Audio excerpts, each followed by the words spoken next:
El año pasado terminamos más o menos en el ecuador del libro de los Hechos de los Apóstoles. Y hoy ya vamos a comenzar con el capítulo 15, teniendo la expectativa de que terminemos durante este año, durante al menos estos meses hasta el verano, con el libro de los Hechos, y si no, continuar con él y luego comenzar con Romanos. Hoy veremos un evento importante para la Iglesia en la historia, conocido como el Concilio de Jerusalén, pero en el día de hoy no vamos a ver las consecuencias posteriores a este concilio, así que solamente vamos a leer y reflexionar en el día de hoy en Hechos capítulo 15, versículos del 1 al 21. Hechos capítulo 15, versículos del 1 al 21. Dice así: Cuando Pablo y Bernabé estaban en Antioquía de Siria, llegaron unos hombres de Judea y comenzaron a enseñarles a los creyentes: a menos que se circunciden como exige la ley de Moisés, no podrán ser salvos. Pablo y Bernabé no estaban de acuerdo con ellos y discutieron con vehemencia. Finalmente, la iglesia decidió enviar a Pablo y a Bernabé a Jerusalén, junto con algunos creyentes del lugar, para que hablaran con los apóstoles y con los ancianos sobre esta cuestión. La iglesia envió a los delegados a Jerusalén, quienes de camino se detuvieron en Fenicia y Samaria para visitar a los creyentes. Les contaron, para alegría de todos, que los gentiles también se convertían. Cuando llegaron a Jerusalén, toda la iglesia, incluidos los apóstoles y los ancianos, dieron la bienvenida a Pablo y a Bernabé, quienes les informaron acerca de todo lo que Dios había hecho por medio de ellos. Pero después algunos creyentes que pertenecían a la secta de los fariseos se pusieron de pie e insistieron: los convertidos gentiles deben ser circuncidados y hay que exigirles que sigan la ley de Moisés.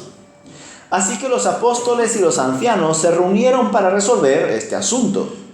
En la reunión, después de una larga discusión, Pedro se puso de pie y se dirigió a ellos de la siguiente manera: Hermanos, todos ustedes saben que hace tiempo Dios me eligió de entre ustedes para que predicara a los gentiles a fin de que pudieran oír la buena noticia y creer.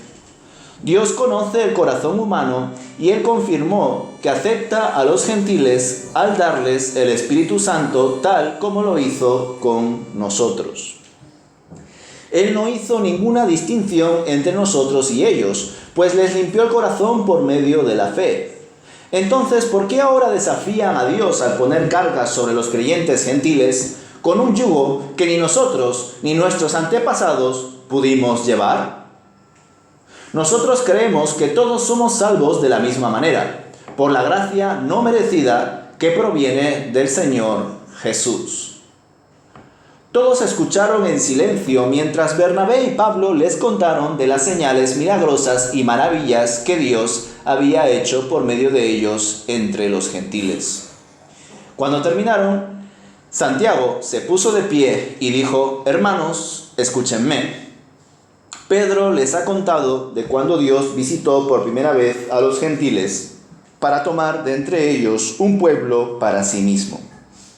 Y la conversión de los gentiles es precisamente lo que los profetas predijeron, como está escrito: Después yo volveré y restauraré la casa caída de David, reconstruiré sus ruinas y la restauraré, para que el resto de la humanidad busque al Señor, incluidos los gentiles, todos los que he llamado a ser míos. El Señor ha hablado, aquel que hizo que estas cosas se dieran a conocer desde hace mucho. Y mi opinión entonces, dice Santiago, es que no debemos ponerles obstáculos a los gentiles que se convierten a Dios. Al contrario, deberíamos escribirles y decirles que se abstengan de comer alimentos ofrecidos a ídolos, de inmoralidad sexual, de comer carne de animales estrangulados y de consumir sangre.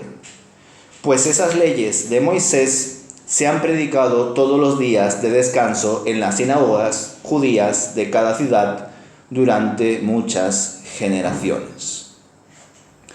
Pues hasta aquí, hermanos, vamos a leer y reflexionar en el día de hoy. Como ya sabéis, debemos tener presente que este libro se conoce comúnmente como el libro de los Hechos de los Apóstoles, pero el título más acertado sería el libro de los Hechos del Espíritu de Jesucristo en sus apóstoles y discípulos. Ahora bien, nosotros también debemos analizar, guiados por el Espíritu Santo, hasta qué punto los hechos que se describen en el libro de los Hechos son verdaderamente hechos guiados por el Espíritu de Jesús y no más bien inclinaciones, opiniones, acciones meramente humanas que no tienen tanto en cuenta lo que quiere el Señor. Eso, por ejemplo, lo hemos podido reflexionar en las acciones de conversión, de administración de la Iglesia. Y, por ejemplo, un caso muy particular para nosotros fue en el primer viaje misionero, ¿verdad? Cuando después de salir de la isla de Chipre, Marcos decide abandonar a Pablo y a Bernabé. ¿Hasta qué punto era la voluntad de Dios que Marcos vaya con Pablo y Bernabé? Pues eso es un punto a reflexionar, porque también en su día leímos que según el texto habían 5 hombres en Antioquía de Siria reunidos, orando y en ayuno, esperando a que se revele la voluntad de Dios. Y en un momento dado el Señor les dijo a estas 5 personas que Él solo había escogido a 2, a Pablo y a Bernabé. Nosotros, que ya sabéis que muchas veces nos movemos por los números, decimos más es mejor. ¿Por qué el Señor no envió 5 misioneros en vez de 2? Si habían 5 capacitados para ello. Pues no, el Señor quería 2. Pero Bernabé quiso llevar a su sobrino, a Juan Marcos. ¿Hasta qué punto esa intención de Bernabé de sumar como un misionero más o como un ayudante para la misión a Juan Marcos fue voluntad de Dios? Pues no lo sabemos. Pero es interesante averiguar que al poco tiempo de comenzar ese primer viaje misionero, Juan Marcos les abandonó. Pero más adelante, como ya leímos en su día también, Juan Marcos fue de gran utilidad. ¿Y por qué os digo esto, hermanos? Pues porque aquí nos encontramos ante el primer concilio, el concilio de Jerusalén, y nosotros también debemos evaluar, debemos reflexionar hasta qué punto este concilio fue presidido por el Espíritu de Cristo. Nosotros sabemos que el Señor se mueve a través de su iglesia. Nosotros sabemos que el Señor habla especialmente a través de las personas que están más cerca de Él, las personas que tienen más experiencia en el Señor. Algunos los llaman los líderes, pero desgraciadamente no siempre los líderes son los que más saben del Señor.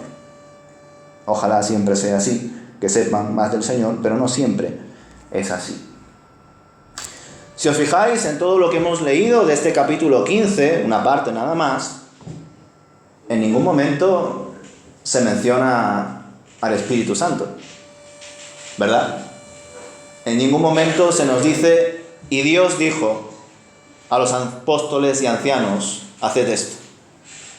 Pero debemos recordar que el Señor se está moviendo a través de sus apóstoles, siervos y ancianos. El capítulo 14 terminó de forma muy positiva. Los últimos versículos son básicamente un recuento de todas las buenas experiencias que tuvieron los 2 apóstoles, Pablo y Bernabé, tras todo ese primer viaje misionero. Ellos estaban contentos y volvieron a su lugar de origen, a Antioquía de Siria, para, como misioneros, dar cuentas de todo lo que habían hecho, visto y en general vivido. Ellos estaban muy alegres porque no solamente se habían convertido muchas personas, sino que se dieron cuenta de que en efecto, tal y como habían oído de Pedro y de la casa de Cornelio y todos aquellos que se convirtieron allí en Cesarea, era cierto. El Evangelio, la buena noticia, la salvación, era también para los gentiles. En definitiva, era para todo el mundo, judíos y no judíos. Así termina el capítulo 14 del libro de los Hechos, de forma gozosa, todos dando gracias a Dios por ver cómo la salvación es para todo aquel que cree. Sin embargo, nada más empezar el capítulo 15, nos damos cuenta cómo las cosas empiezan a torcerse. Llegan unos hombres de Judea y comienzan a enseñar a los creyentes de Antioquía de Siria, que habían recibido todo el testimonio de Pablo y Bernabé durante ese primer viaje misionero, que aquellos gentiles que habían creído en Jesús no habían completado lo necesario para ser salvos. Debían también cumplir la ley de Moisés. Si no cumplían la ley de Moisés, no podían ser salvos. Por supuesto, Pablo y Bernabé no estaban para nada de acuerdo con estas falsas enseñanzas de estos judaizantes, como algunos de nosotros conocemos, ¿no? O, en definitiva, judíos creyentes que eran muy tradicionales o conservadores. Debido a todas las discusiones que se estaban formando con este grupo de predicadores judio-cristianos que habían venido de Judea a Antioquía de Siria para predicar sus enseñanzas superconservadoras, la iglesia de Antioquía decidió enviar a Pablo y a Bernabé como sus delegados para el concilio o convención de Jerusalén. Pablo y Bernabé estaban contentos por ir ahí, y en verdad, aunque el texto destaca a estos dos nombres, también no debemos olvidar que dice junto con algunos creyentes también. No se nos dice el nombre de estos creyentes, pero por supuesto entendemos que estos creyentes de Antioquía de Siria que acompañaban a Pablo y Bernabé eran también creyentes que entendían que el Evangelio era para los gentiles y que los gentiles no tenían por qué guardar la ley de Moisés. En medio de todo este conflicto, vemos además cómo estos apóstoles y estos creyentes aprovechan el camino, la trayectoria, para seguir compartiendo del Evangelio.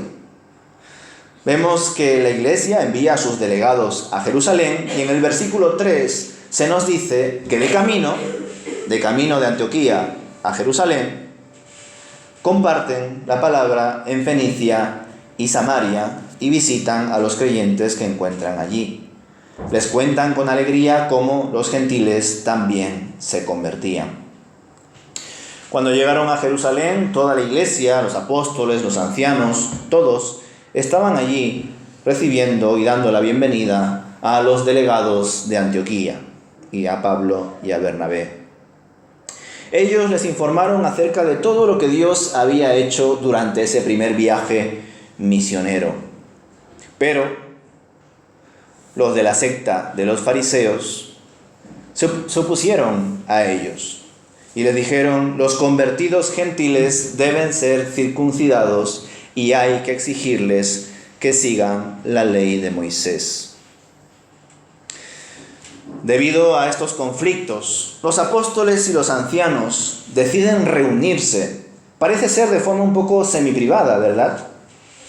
Y en esa reunión se vuelve a producir otra fuerte discusión, al igual como la que hubo en Antioquía de Siria. Y luego ya en estos versículos del 7 al 12 vemos la intervención de Pedro y luego en los versículos del 13 al 21 vemos la intervención de Santiago, que se cree además que este Santiago era el hermano de Jesús y que tenía mucho peso en la iglesia de Jerusalén. Pero vamos primero con la intervención de Pedro, los versículos del 7 al 12. Vemos que después de mucha discusión interviene este apóstol y él les recuerda que desde ya hace bastante tiempo el Señor le usó para compartir el Evangelio a los gentiles en Cesarea. Ya sabéis, concretamente al oficial romano Cornelio y a todos los de su casa. Les hace ver que en efecto Dios tuvo la misma consideración con esos gentiles que con los judíos, dándoles el mismo espíritu y purificándoles por la fe sus corazones. Pedro menciona en el versículo 10, para mí, el versículo clave de todo este asunto, de todo este conflicto. ¿Cómo es posible que la Iglesia se esté planteando la idea de imponer normas sobre los gentiles recién convertidos cuando ni ellos ni sus antepasados han sido capaces de cumplirlas? Desde luego queda en evidencia que no se puede caer ni en legalismos ni en imposiciones hipócritas y que los creyentes deben respetar por encima de la cultura y las tradiciones religiosas lo que ha decretado Dios a través de sus actos. En efecto, aquí también estamos ante una discusión cultural, ante unas costumbres, unas tradiciones que por supuesto tienen un sentido religioso, pero que de algún modo muestran ese deseo por parte de los judíos conservadores de salvaguardar su identidad. Nosotros creemos en Jesús, pero también guardamos la ley. Jesús era judío y nosotros entendemos que la salvación es para los judíos. Todo esto que acabo de decir era lo que, entre otras cosas, pensarían estos grupos radicales que querían imponer las costumbres de la ley de Moisés a los gentiles que se habían convertido. Pero Pedro no entró en ello. Pedro básicamente narró lo que él vivió de primera mano. Y además debemos recordar que afortunadamente Dios guardó muy bien a su iglesia y no fue Pedro el único testigo de lo que sucedió en la casa de Cornelio, sino que había más varones judíos creyentes que le acompañaron. En los versículos del 13 al 21 vemos la intervención de Santiago. Cuando Pablo y Bernabé terminan de narrar sus vivencias, otra vez las contarían o incluso las contarían de forma más detallada tras la intervención de Pedro, Santiago interviene para sumarse a la propuesta del apóstol Pedro, pero con algunas variantes. Santiago reconoció cómo los gentiles recibieron a Dios a través de Pedro y que ellos son también un pueblo para el Señor, y que todo esto estaba profetizado por el profeta Amós, según el capítulo 9, versículos 11 al 12, que es lo que se recoge aquí también, en los versículos del 16 al 18. Es por ello por lo que Santiago, el hermano de Jesús, según se cree, declara que no se deben añadir cargas a los gentiles convertidos por el Señor. Ahora bien, propone escribirles y enseñarles que se abstengan de las contaminaciones de los ídolos, de la fornicación, de animales estrangulados y de la sangre. Con todo esto, Santiago hace alusión a determinados preceptos de Éxodo capítulo 34 y Levítico capítulo 18, y muestra que estas cosas son enseñadas desde hace mucho tiempo, junto con más asuntos, en las sinagogas que están esparcidas para el mundo. ¿Qué pensáis, hermanos? ¿Pensáis que la intervención de Santiago fue también guiada de la misma forma que la intervención del apóstol Pedro durante este concilio? Justo, y me di cuenta hace un rato, el domingo que viene, en el estudio bíblico, vamos a reflexionar ya en 1 Corintios capítulo 8. Y justamente, 1 Corintios capítulo 8, trata el asunto de comer carne o no sacrificada a ídolos. ¿Está bien o está mal? Los que tienen conciencia fuerte entienden que no está mal. Todo lo que se hace delante del Señor y se bendice en su nombre está bien en cuanto a la comida. Pero aquellos que tienen la conciencia débil entienden que a la hora de participar en esos alimentos que se sacrificaban a dioses paganos, estaban de algún modo faltando al único Señor verdadero. Y como ya veremos el domingo que viene, una de las conclusiones que da el apóstol Pablo es que en efecto, si tú eres consciente de que para tu hermano débil eso resulta un conflicto, no lo hagas delante de él, porque serás de tropiezo para él. Esto se puede contextualizar de forma muy sencilla hoy en día con, por ejemplo, las bebidas que contienen alcohol y las creencias que algunas personas tienen en España y, por ejemplo, en Latinoamérica. En algunas partes de Latinoamérica consideran que un verdadero creyente evangélico, y ni qué decir un pastor, no puede beber una copita de vino. No puede ir al bar a tomarse una caña de cerveza, porque contiene alcohol, y el alcohol es pecado. Le dan una reinterpretación muy particular a, por ejemplo, el momento en el cual Jesús convirtió el agua en vino, en esas famosas bodas de Caná, donde además nos damos cuenta de que de algún modo pues la gente empezaba a alegrarse porque, claro, algunos bebían de más. Y ni qué decir con la participación del pan y del vino, que ya sabéis que, por supuesto, hay iglesias que te dan la posibilidad de tomar vino de verdad o mosto. Pero hay iglesias que directamente te dan mostos, zumo de uva, porque consideran o entienden, tienen la sensibilidad de que hay hermanos que por alguna razón, por sus creencias o por lo que sea, creen que Jesús nunca tomó vino, que Él solamente tomó zumo de uva. Y que por supuesto Él, cuando convirtió el agua en vino, no lo convirtió en vino, lo convirtió en zumo de uva. La ironía es que incluso el pan, como ya bien sabéis, tiene un fermento. Pero claro, a no ser que nos comamos 30 o 40 barras, no nos podemos alcoholizar. Pero si alguno lo hace, pues también sentiría una embriaguez, ¿verdad? Como digo, hermanos, hoy en día también existen esas discusiones. Por supuesto, una cosa también es tomarte una copa de vino o una caña de cerveza, y otra cosa muy distinta es tomarte 2 litros de cerveza o 6 copas de vino. El propio Pablo le recomendó a Timoteo que beba vino para su estómago, porque era bueno para su salud.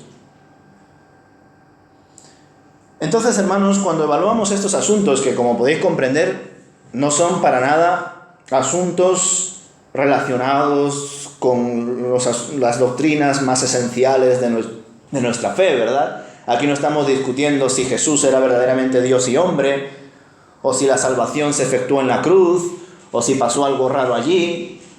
Aquí estamos hablando de asuntos secundarios, pero que desgraciadamente estaban afectando a la iglesia. ¿Por qué os digo esto? Porque en efecto, por un lado está la discusión de si los gentiles también debían circuncidarse y practicar otras costumbres judías y cumplir con la ley de Moisés para ser salvos. Pero es que Santiago aquí mete otros asuntos más. Santiago dice, sí, es cierto lo que ha dicho el apóstol Pedro, y parece ser que el evangelio también es para los gentiles. Pero vamos a escribir una carta y les vamos a decir que se abstengan de comer alimentos ofrecidos a ídolos, de inmoralidad sexual, de comer carne de animales estrangulados y de consumir sangre. Con el tema de abstenerse de comer alimentos ofrecidos a ídolos, ya en 1 Corintios vemos que esa enseñanza no llegó muy allá. Porque en Corinto habían personas que tenían una conciencia más fuerte, según lo que escribe el apóstol Pablo, que podían comer estos alimentos ofrecidos a ídolos sin que eso supusiese un problema, a no ser que tengan hermanos que entiendan que eso sí es un problema. Con el tema de comer sangre, por ejemplo, ¿qué diríamos, hermanos, hoy en día? ¿A quiénes de vosotros os gusta la morcilla? La morcilla de Burgos, de mi pueblo. ¿Por qué dice no comer Dime. estrangulados? Es que había que matar al animal, no se podía estrangular. Claro, ese asunto también, claro, esto también es algo que debemos evaluarlo desde un punto de vista, por ejemplo, con la circuncisión, desde un punto de vista médico. La circuncisión, según la tradición, se practicaba el 8º día. Y parece ser que hay una enzima que justamente en el 8º día pega un salto exponencial que ayuda a la coagulación. Interesante, ¿verdad, hermanos?, que un aspecto fundamental para la identidad judía, como es la circuncisión, una orden también de Dios para los judíos como señal de que eran su pueblo, tenía también muchísima relación con la medicina, la anatomía. Por supuesto, ni qué decir que entre estas enseñanzas que podemos encontrar en general en la Torá, en la ley, existen muchas cosas, como por ejemplo el asunto de no comer cerdo, que tienen un sentido incluso culinario, tienen un sentido de cuidado para uno mismo, de higiene.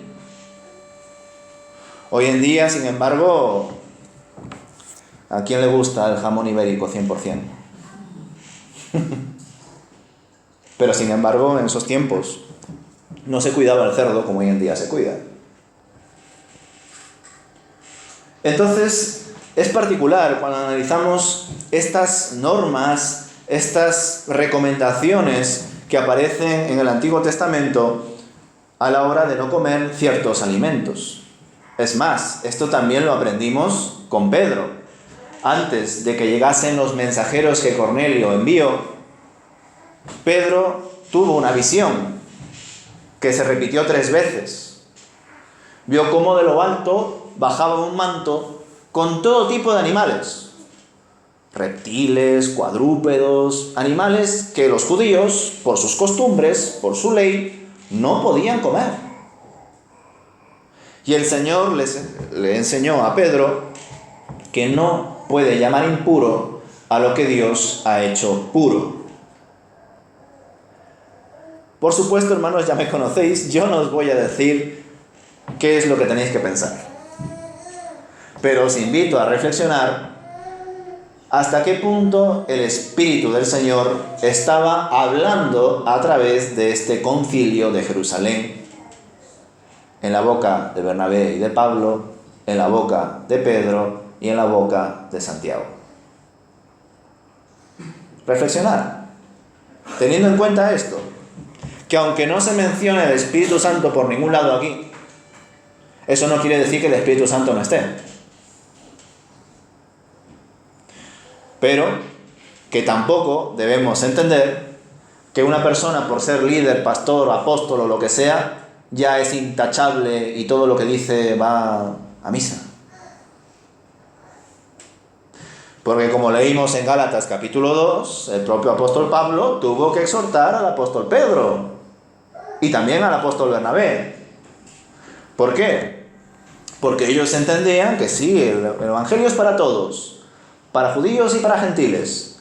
Pero cuando estaban con los judíos se comportaban de una forma y cuando estaban con los gentiles se comportaban de otra.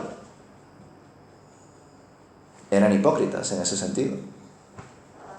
Al fin y al cabo, pese a ser apóstoles, en el caso de Pedro, una persona que fue un gran testigo ocular, porque ya sabéis que de los 12 apóstoles que tuvo Jesús, 3, Santiago, el que ya aquí falleció, en manos de Herodes, Pedro y Juan formaron parte de ese círculo pequeño que vieron eventos de Jesús que los demás no vieron, como la transfiguración de Jesús en el Monte Santo.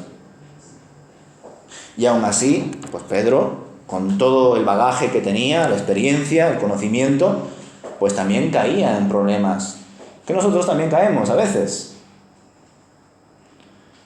Entonces os invito a reflexionar, hermanos, porque a veces endiosamos a los apóstoles. Y los apóstoles eran humanos, como nosotros, que también cometían errores. Y con todo esto, concluyendo, dando conclusiones, vemos cómo el capítulo 15 es, desgraciadamente, vamos a decir, un alimento un poco amargo, un poco agridulce, después de lo bien que terminó el capítulo 14.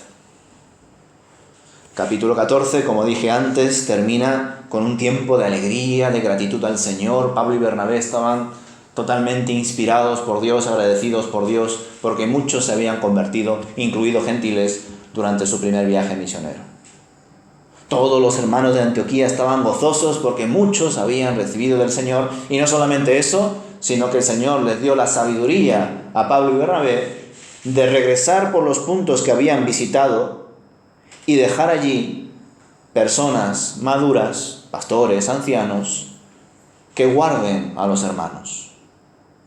No solamente se ocuparon de echar la semilla, sino de dejar ahí jardineros para que cuiden de la mies. Y en medio de ese contexto de alegría, vienen unos judaizantes de Judea diciendo: no, esos gentiles que han recibido el Evangelio de Jesús también deben practicar la ley de Moisés, si no, no son salvos.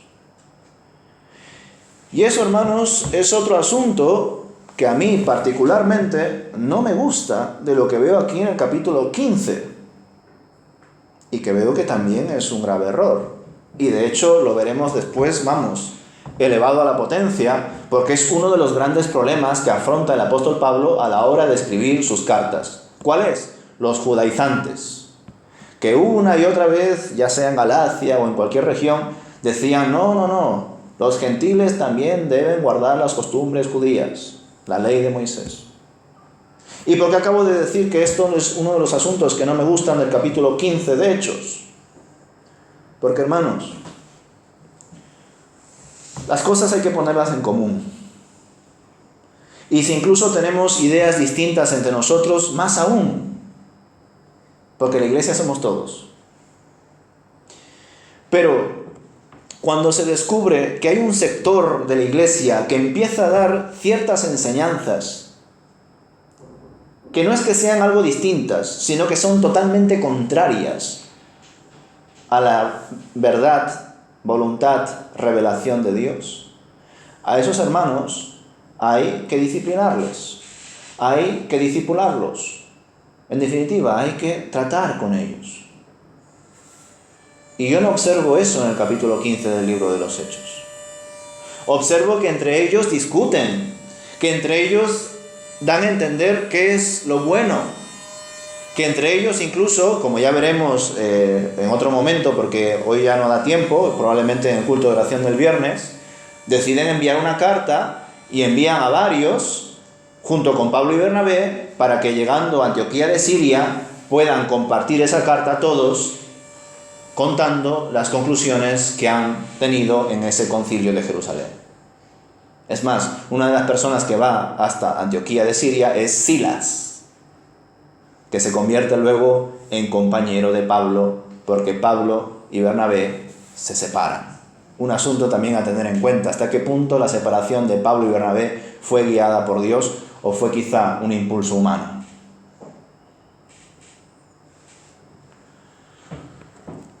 Como digo, desde mi punto de vista, hermanos, este concilio falló en no disciplinar a estos creyentes, porque eso también es un asunto particular que yo en un principio no lo puedo discutir, y en principio nadie, porque la palabra de Dios expresa que estos judíos ultraconservadores, tradicionales, que querían que los gentiles también guarden la ley, según el texto, eran creyentes. Y si el texto dice que eran creyentes, pues yo me lo creo. Es decir, según el texto, estos judíos verdaderamente creían en Jesús. Por ende, puedo concluir que se habían convertido, pero tenían enseñanzas muy cuadriculadas respecto a cómo debían comportarse los demás. Y yo creo que la iglesia no solamente debería de haber enviado esa carta para dar esas conclusiones a Antioquía, sino que debía haber tratado con este grupo, un grupo que en efecto se multiplicó, que al no haberse cortado de raíz, pues luego pasa lo que pasa. Y os digo esto, hermanos, porque nos debemos acercar a la palabra de Dios, dando mucho respeto a lo que es la palabra de Dios, pero evaluando los testimonios que se encuentran dentro de la palabra de Dios. Porque no solo por ser siervos de Dios o apóstoles de Dios, son ya personas intachables. No lo son, hermanos. Todos nos equivocamos. Y hay de aquel que crea que su pastor o su diácono o el anciano o el fundador de la iglesia o los fundadores son personas intachables, que todo lo que dicen es, oro en paño, y etcétera, etcétera. Porque no es así. El único que no falla es Jesús. El único que es perfecto es Él. Todo lo demás, aún siendo de Dios, aún teniendo experiencia en el Señor, cometemos errores. De algún modo u otro se nos muestra aquí que aún siendo creyentes puede quedar algo de hipócrita en nuestros corazones. Y que aún diciendo creo en Dios como mi Señor y Salvador, muchas veces queremos ser nosotros nuestros propios dioses. ¿Y cómo lo demostramos? Pues gestionando nuestras vidas a nuestra manera. Y ya si eso luego le digo al Señor que me bendiga. Pero no le estoy diciendo al Señor que me guíe a mí a tomar buenas decisiones. No. Le estoy diciendo al Señor, Señor, ven aquí. Señor, entre comillas. Se me acaba de ocurrir esta idea. Bendícela. Entonces ahí el Señor no es el Señor. Ahí el Señor es tu esclavo. Tú eres el Señor. Entonces te estás engañando a ti mismo. Y ni qué decir todos aquellos que quieren imponer normas, moralismo, legalismo a otros cuando ni ellos mismos las practican. Por eso digo que el versículo clave para mí es el versículo 10, que dice Pedro: ¿por qué ahora desafían a Dios al poner cargas sobre los creyentes gentiles con un yugo que ni nosotros ni nuestros antepasados pudimos llevar? Pues sí, hermanos, cuando a veces se levantan personas y empiezan a expresar sus ideas, muchas veces pues son principalmente los pastores o predicadores, porque son a los que más oportunidad se les da para hablar, pues muchas veces te das cuenta de que ellos imponen cosas que ni ellos mismos cumplen, que ni ellos mismos guardan. Y si fueran conscientes de que ni ellos mismos son capaces de cumplirlas, las dirían. Pero no las dicen. Y si las llegan a decir, desgraciadamente esto también lo hemos inventado los evangélicos, lo dicen en un tono de falsa humildad. Y sí, desgraciadamente hay falsa humildad también en las iglesias evangélicas. Y se confunde con la verdadera humildad. Es decir, sí, todo está en el Señor, Él hace todas las cosas, yo soy un pecador. Pero verdaderamente sus acciones no se están mostrando esa actitud de devoción por Dios. No se está mostrando esa dependencia y esa conciencia de su pecado cada día. Porque habla como si lo que dijese fuese lo mejor del mundo. Como si cada frase que dice hay que ponerla en Twitter. Y eso no es así, hermanos. Y ya lo dije en su día, las iglesias evangélicas muchas veces tienen lo que se merecen, porque han permitido que se alimente el ego de muchos cantantes, adoradores, predicadores, apóstoles y profetas que se levantan por allí. Permiten que vayan a las iglesias y hagan pues sus conferencias, su tour por España o por Europa o lo que sea, y que en todos los sitios digan la misma cosa. Y por cada charla le den un buen dinero. Y no reflexionamos en ello, hermanos. No reflexionamos que la palabra de Dios no solamente es incuestionable, sino que no se puede hacer negocio con ella. Y desgraciadamente muchas personas te cobran por decirte lo que está aquí. Y es una tristeza que haya personas que te cobran por lo que está aquí. Cuando muchos hermanos, muchos predicadores, muchos pastores, guiados por Dios, te pueden decir eso y más. Un domingo cualquiera, o un culto de oración cualquiera. No necesitamos que venga el famoso de Chicago, o el gran predicador de República Dominicana, o de donde sea. No necesitamos eso. Solamente necesitamos personas guiadas por Dios. Y ojo que por supuesto no todos los predicadores famosos son personas que son de algún modo, amantes del dinero, por supuesto que no. Hay personas que tienen mucho valor y que se ve que el Señor los está usando. Pero cuando las iglesias constantemente les llaman, les invitan, les dicen vamos aquí, vamos allá, ya os lo dije, yo creo que ahí las iglesias están siendo partícipes de forma inconsciente en que esa persona tarde o temprano caiga en el error de creerse más importante que los demás. Porque se alimenta el ego de la gente. Y eso es un problema, hermanos. Por eso me agrada cómo actúa aquí Pablo y Bernabé, porque son personas que dan testimonio de lo que hacen. Cuando veo las cartas del apóstol Pablo, yo no veo falsa humildad, veo verdaderamente arrepentimiento y dependencia del Señor. Que él, aún sufriendo todo lo que sufrió durante sus viajes misioneros, él continuaba porque se sentía deudor de la sangre de sus compatriotas, porque él fue como uno de ellos. Y por eso, hermanos, cuando leemos este concilio de Jerusalén, pues debemos reflexionar en si como iglesias estamos cayendo en situaciones similares, intentando imponer a los demás normas, estatutos, que ni nosotros mismos cumplimos adecuadamente. Como digo, muchas veces dentro de nosotros hay un pequeño fariseo, diría algunos, hipócrita. Siempre, en menor o mayor medida, siempre hay algo de hipocresía en nosotros. Y debemos evaluarla, hermanos. Debemos ser capaces de enseñar al hermano sin señalarle. Fijaos lo difícil que es eso. Y no solamente eso, sino tampoco sin que se sienta señalado. Fijaos lo difícil, además, que se suma con esto. Porque hay veces que las cosas que hacemos las hacemos bien, pero damos la imagen de que no está tan bien. En la política es más al revés. Hay que dar la imagen de que lo que se está haciendo está bien. Luego ya si está bien es otra cosa. Pero nosotros debemos hacer las cosas bien y debemos dar la imagen de que las cosas que hacemos están bien de verdad. Y que es por la gracia de Dios, no por nosotros. Es mérito de Él, no nuestro.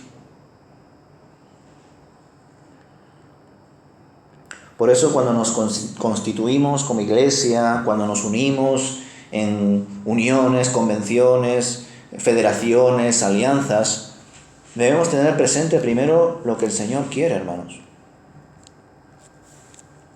Porque si entre nosotros nos juntamos para generar una unión evangélica de lo que sea, o una federación, o una alianza evangélica, o cualquier organización que me queráis decir, debemos estar pendientes de estar guiados siempre por el Espíritu de Dios.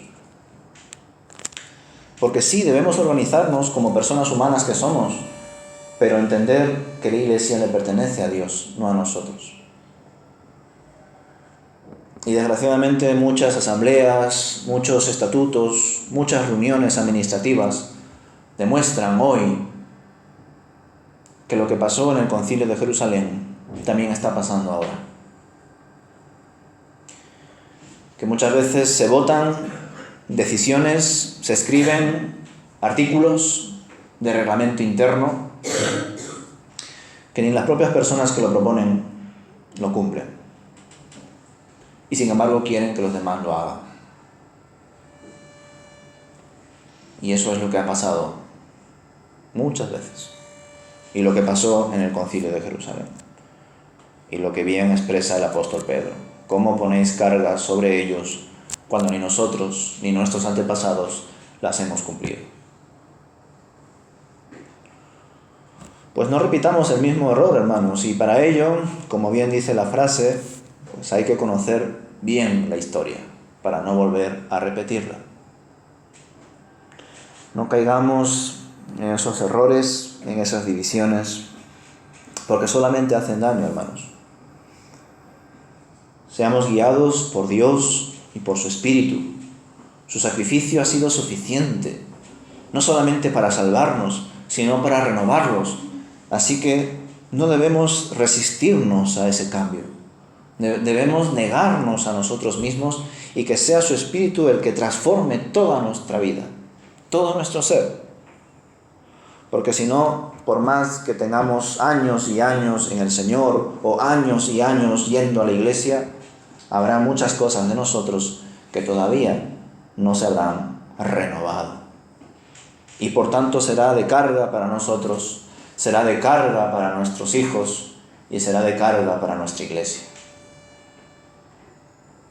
Y nosotros debemos ser de bendición, no de maldición. Así que, así como os invito a evaluar los conflictos entre estos judaizantes y la iglesia de Antioquía de Siria, luego los conflictos dentro de la secta de los fariseos en Jerusalén y los apóstoles y ancianos, y luego también analizar la declaración de Pedro y la declaración de Santiago, os invito por supuesto también a que cada uno se evalúe a sí mismo y que cada uno interprete delante del Señor, guiado por Dios, qué cosas está haciendo por su propia opinión, por su propio deseo, y qué otras cosas estáis haciendo y diciendo porque el Señor os guía a hacerlo y decirlo. Porque al examinar estas cosas, hermanos, obtendremos el equilibrio en nuestras vidas. Al hacer estas cosas, será más sencillo que como iglesia seamos de bendición para aquellos que todavía no conocen a Dios. Porque también es fácil señalar al colectivo y olvidarse del individuo y decir la culpa es del otro, o la culpa es de ese líder que está allí, ya sea político o religioso. Sí, la culpa probablemente también sea de ellos, pero nosotros también tenemos algo de culpa, ya sea por nuestra participación activa o porque lo dejamos pasar. Tenemos también parte de culpa. Así que, hermanos, que el Señor nos guíe y nos ayude a ser siempre su iglesia, a ser sus hijos que verdaderamente tienen relación con Él y quieren hacer lo que el Espíritu nos dice. Que el Señor los bendiga, hermanos.